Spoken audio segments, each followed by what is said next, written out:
Let's start this video off with a quick trivia question. What percentage of the atmosphere is composed of carbon dioxide? The answer is 0.039%. Environmentalism. The funny thing about environmentalism is under the modern mythos, you have this idea that for all of human history, we were just abusing and destroying and tearing apart the earth. Maybe not those Romans because they only had bronze technology, and bronze isn't evil the way that plastic is evil.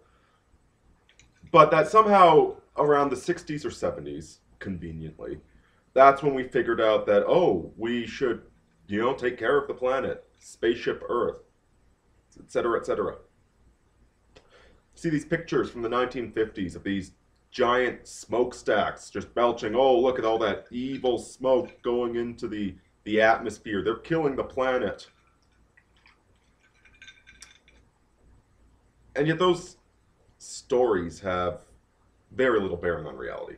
First of all, if you've actually seen those pictures of the smokestacks and you know anything about anything, you realize that that's water vapor that you're seeing. When you see exhaust coming out of a car, yeah, you used to see this a lot, but when you see it, it's primarily water vapor. That's one of those funny little science facts that these idiots don't get, is that one of the primary products of combustion is actually water, the thing that puts out fires. So let's go back. Let's go way back to about 1100 AD or so. Now there's this method of fishing that most coastal peoples figured out. When you're on the coast, tide comes in, tide goes out, regular basis. So what you do is you set up nets that are just above the low tide line. So imagine you've got your slope going down into the water here, the water moves up the slope, down the slope. You put a net right about here. And when that tide's going up, going out, a whole bunch of stupid fish get caught in your net. And that's how you fish. Very simple, very easy, and most people figured this out. But let's go to 1100 AD, thereabouts. Britannia. When the first state was beginning to form throughout the entire island, since the fall of Rome. Now, at this time, people were using these techniques on the rivers. And you don't need to know that much about fish to understand why this would be a problem. Salmon swim upstream to spawn. It's a vital part of the ecosystem. If you are taking a chokehold in the ecosystem, particularly one related to breeding, and eating all the fish, or 99% of the fish that come through that, things are going to get a little bit fucky. And these ancient Britons noticed this. There are actually agreements reached to not do this anymore. Without a complete superstate, there's a lot of negotiation, but everybody agreed that this is not a good thing. I swear, these ecology kids, they read about the tragedy of the commons and they think they're the first people to ever hear of that. It's been something humanity's been dealing with since before recorded history. We know how to deal with the tragedy of the commons. Environmentalism is very important. It is something that we should be concerned about, and it has always been around. So that's the first example where you're destroying the natural resources in your environment. The overfishing in Britain. A second major type of environmentalism that you should be concerned about is the subtler aspects of what our created environment is doing upon ourselves. And the perfect example of this, look at the Roman aqueducts. A brilliant engineering feat that were lined with lead. So the entire Roman populace was suffering lead poisoning. And none of them realized it. None of them knew what was going on. If you want to take a modern day corollary, think of plastics. Think of Ziploc containers in the microwave. Are they bad for you? Possibly. Is there any solid evidence? No. There's a few hypotheses out there that they mimic female hormones. But it's probably a decent precaution not to put Ziploc or plastic in the microwave. Maybe it doesn't do anything, or maybe it does. And then you have other things. You have catalytic converters. Catalytic converters have been proven to make a huge difference. You know, our environment is something we should be very, very worried about. And I'll give you one more modern example, because this is one of those interesting things that you pick up working in the evil, evil Alberta oil sands. Aquifers. Now, what an aquifer is, it's a store of water under the earth. And most of our water comes from aquifers throughout most of history. The way an aquifer works is you have the bedrock of a planet that's basically impenetrable. It shifts around a bit. There's certainly magma flows that go through it, but the bedrock is pretty bloody hard. Not much goes through it. But above the bedrock, you have regolith. And what regolith is, it's bedrock that's been chafed against. It's been torn apart into little tiny bits. And the higher you get, the more manipulatable the smaller the bits are. And then, of course, on planets like this, you get soil above them. And soil is just regolith with active biological processes going on inside of it. And so what an aquifer is you have the whole rain cycle, rains down, it settles into a place in the regolith that's particularly good for storing water. You'll have alternating layers of really hard stuff and really loose stuff with little tiny gaps that you can get in it. And that's where the water stores itself. It's also where the evil, evil Alberta tar sand oil stores itself, and where that evil, evil fracking natural gas stores itself. And so when you drill a well into this, you're not going to get all the water at once. It's not some sort of giant underground lake, okay? It is water built up like around in these tiny little crevices all over the place. And it has a very, very slow flow rate. Flow rate varies, of course, based upon what sort of geology you're dealing with there. In Australia, well, I don't want to get this wrong, but I believe they actually have water stored since the Paleolithic in Western Australia. There's a very, very slow drip from east to west across the continent in this gigantic, the largest aquifer on Earth, I do believe. So now that you know what an aquifer is, you don't want to over-well it. You don't want to dig too many wells and take out too much water. Because this aquifer not only feeds your well, it feeds rivers and streams in your area. It can act as a support underneath the city that you live in. In fact, several American cities have sunk significant amounts over the decades and centuries because they've pulled this water out from underground. And also, you don't want to deprive the land of this water. Some of this aquifer water is what trees use, especially in arid regions. And if you get a plume of pollutants in this aquifer, you won't notice anything at first. You'll have this plume shoot down. Imagine dropping a bit of dye into a glass of water. It'll shoot down, and the glass of water very slowly expands. With aquifers, we're talking about hundreds and thousands of years before the pollutants start coming up in our drinking water. That is an environmental concern. And there's some very loud critics that are saying that the approach in the United States and probably Canada, Britain, Europe, is more focused on the election cycle. Is this going to cause a problem during my election cycle? No. Well, it's not really a problem then.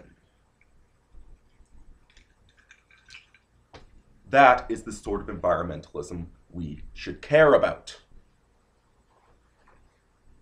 But what do we hear in the mass media?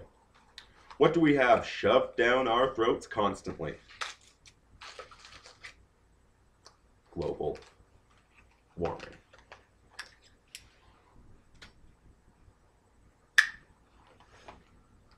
Folks, global warming is asinine. It is absolutely and utterly asinine. First of all, let's take this supposed threat of the globe warming. Well, there's a very real cause for concern that we might be entering an ice age within the next 5 centuries. Anytime between now and 2500 AD, we're due for an ice age. They just don't really tell you exactly when they're coming. That scares me, not global warming. Second of all, what has happened in the past during recorded history when the temperature has gone up? Well, the Renaissance. And the Renaissance wasn't just a European phenomenon. You can find corollaries in India, China, Japan. When the climate warms up, there's a longer growing season. There's more free energy. We're not trying to survive during this terrible winter. We can devote more of our productive energy to science and the arts and technology and civilization. I would be happy if the planet were 5 degrees. 10 degrees might be a little bit interesting, but it certainly wouldn't kill us off. It certainly wouldn't be an existential threat against our species. Whereas an ice age, our species will survive it, but how much of our society will? Last ice age, we got knocked down to 10,000 individuals. And we had much bigger brains back then.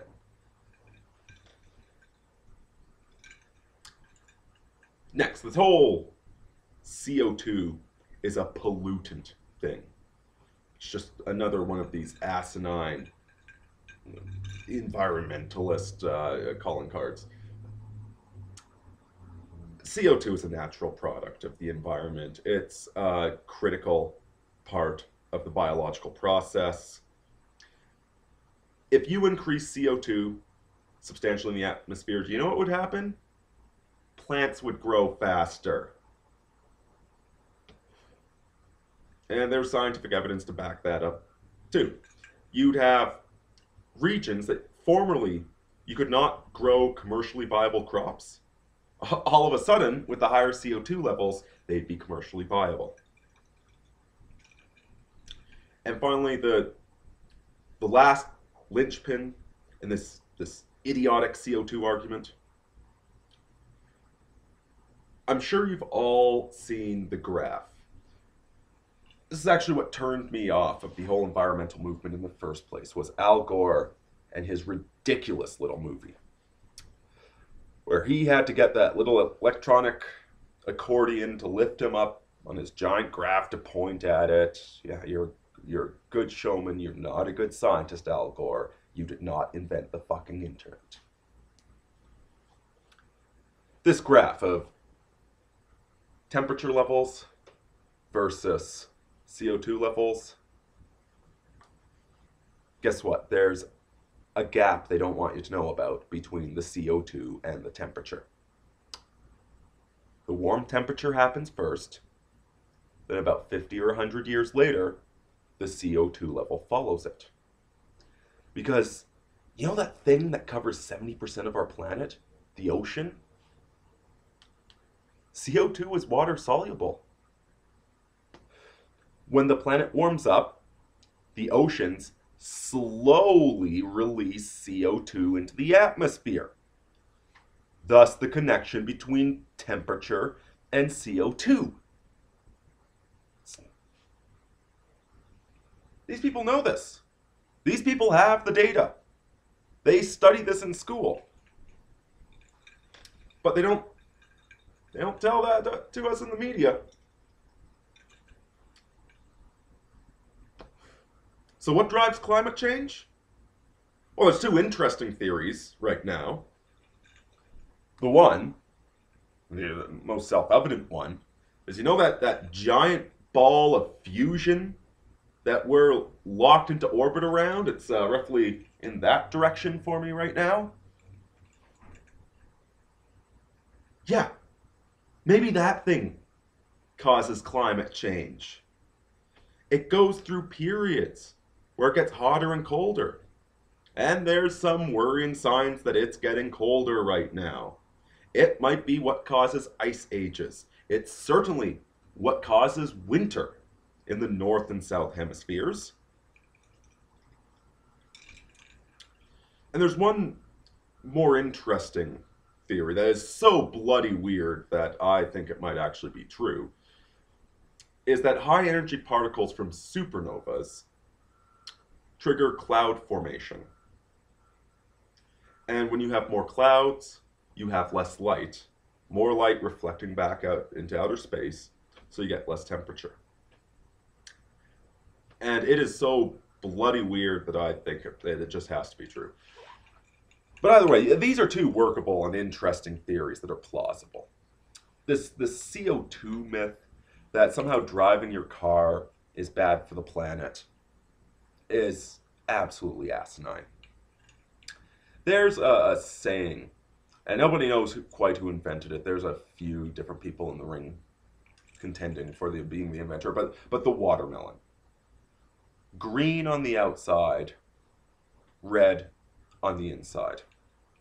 And that's what you see with all of these environmentalists, is they don't actually want a solution. They want to create problems. They want sustainable energy. And as you all know, I'm actually quite worried about peak oil, about energy consumption, about how we're going to keep surviving, because oil is ultimately a non-renewable resource. Though one of my viewers, a geologist, did send me some very interesting information that what I said about peak oil might be a very biased and incorrect assertion. I'm certainly going to do a hell of a lot more reading before I write anything significant about this. But regardless, energy is a concern. We need energy. We need energy to survive. So why not nuclear? The environmentalists are up in arms about nuclear. There hasn't been a nuclear plant built in the United States in 40 years. The United States is using technology from the 60s and 70s in their nuclear plants. And you think we haven't learned a few things since then? You think we haven't designed better nuclear plants, more advanced nuclear plants? Thank God here in Canada, we actually have them. This good old red Toryism that sometimes the government doesn't give a fuck what the idiot voters think about things. And so we do have nuclear plants. They're trying to build one north of Calgary right now, and there's just this huge brouhaha over it. Why? It doesn't pollute. It creates energy. It's renewable, unlike oil.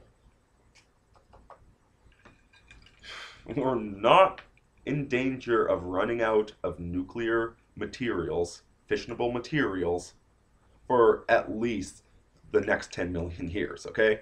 Like, this is not a pressing concern right now. And what do the environmentalists do? They want subsidies for solar panel companies and wind farms and banning oil, banning natural gas, banning coal.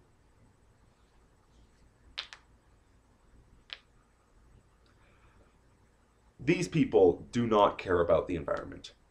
They do not care about aquifers. They don't care about mining either. Funny thing about mining versus oil. Mining is actually far more destructive of the local environment. But it's such a cutthroat industry that there's very little money to be made in it. So they go after the guys with money. The guys getting oil out of the ground. It's terrible. It's absolutely terrible because environmentalism, true environmentalism, is such an important thing. And we have a bunch of these sick Marxists running the show.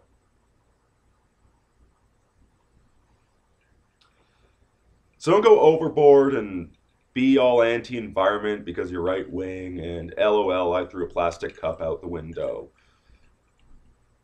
But don't fall for this bullshit being peddled by the quote-unquote environmental scientists. I dated an environmental scientist. She did not believe in IQ, even though she believed that her burrowing owls were the stupidest type of owl out there. But IQ's a myth. Irini out, folks.